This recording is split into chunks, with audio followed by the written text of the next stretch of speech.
Shah's son wants help for Iran's opposition. The Washington Post. Elaine Ganley. Thursday, February 11, 2010.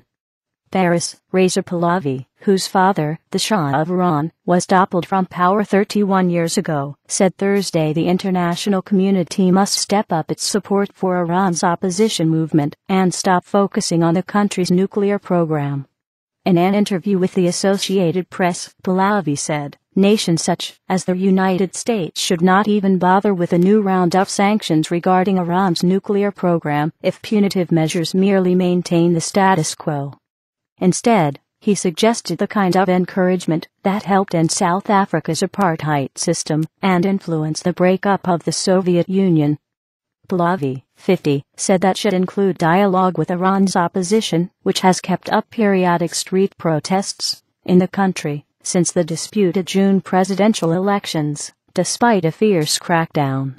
He also said the opposition needs outside technological support to beat government eavesdropping and internet crackdowns in Iran and to stay connected with the outside world.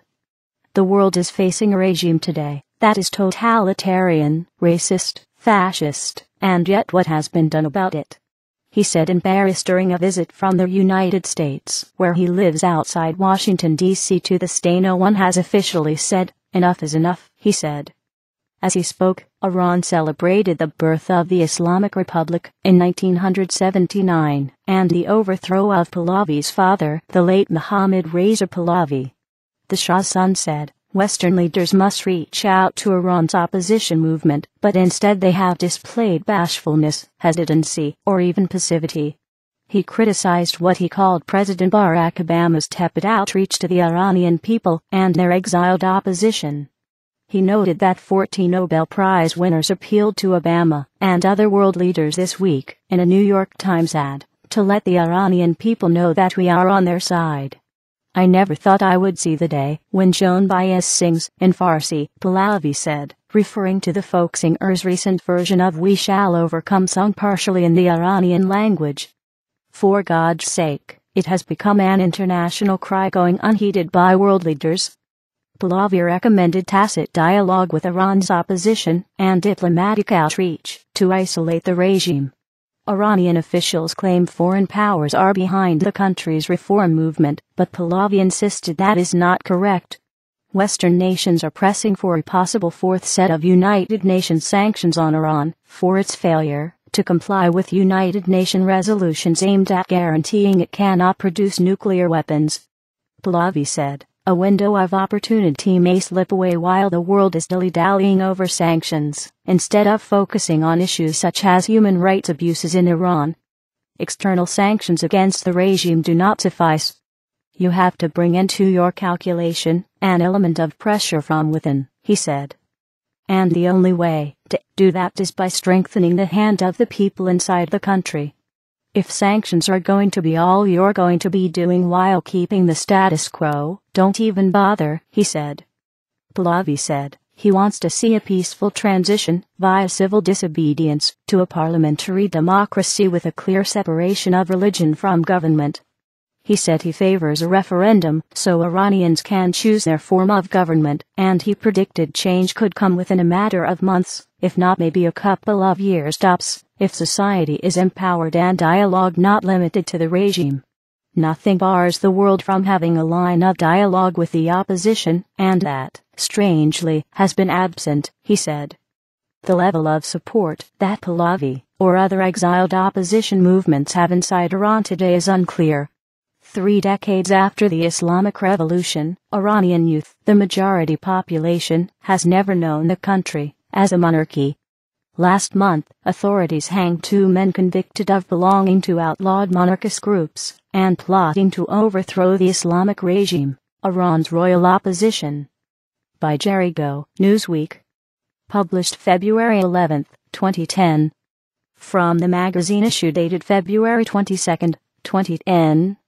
Reza Pahlavi was just 17 when his father, the Shah, fled the country in 1979. Since then, the former Crown Prince of Iran has become a thorn in the side of the theocratic regime, particularly after the disputed presidential election last June.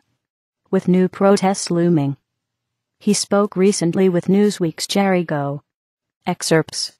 Question: This sounds like we are no longer talking about reform. Answer: The regime is not reformable. We tried it for 20 years. The central issue is to do away with the theocracy. A secular government is a prerequisite to democracy. It's in the best interest of the clerical establishment too. The sanctity of religion has been most damaged by religious governance. The regime has been presenting everyone secular as anti-religion. The violence has been committed in the name of religion. Question: Will the regime go quietly when its leaders know their heads will be on the block?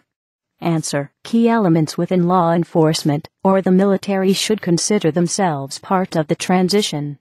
I look at South Africa as the model, a campaign based on amnesty and national reconciliation. Many elements are stuck in the regime and want out. Question: Do you see a role for yourself in a new secular government? Answer: My preoccupation is not running for office. We are trying to liberate our country first. Then I am ready to serve my compatriots in whatever capacity. If they want me to play a more important role, so be it. Question: In the lead up to the 1979 Islamic Revolution, thousands of protesters were killed in the streets by your father's regime. Is history repeating itself?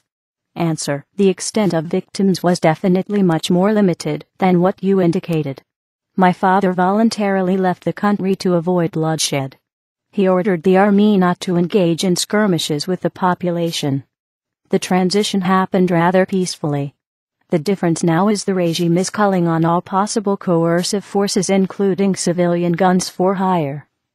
They are trying to hang on more violently as we go along. But despite the crackdown, you must admire the degree of discipline for people not to retaliate with violence. That's amazing. Question: What's the next move for the opposition? Answer: People were saying the dust will settle. It hasn't. Perhaps we'll see major strikes or other civil disobedience. But the effectiveness of the opposition leadership may be so curtailed that we have to look outside. If you look at the Velvet Revolutions, a lot depends on solidarity from the international community. Question: Your father's regime was very friendly with the United States. Do you feel the United States should play a greater role here? Answer: The State Department canceled funding of a research center documenting human rights abuses in Iran. This sort of thing does make a difference. People were chanting, Obama, either you are with them or with us. They demand more than just a statement of principle. Newsweek, Thursday, February 11, 2010.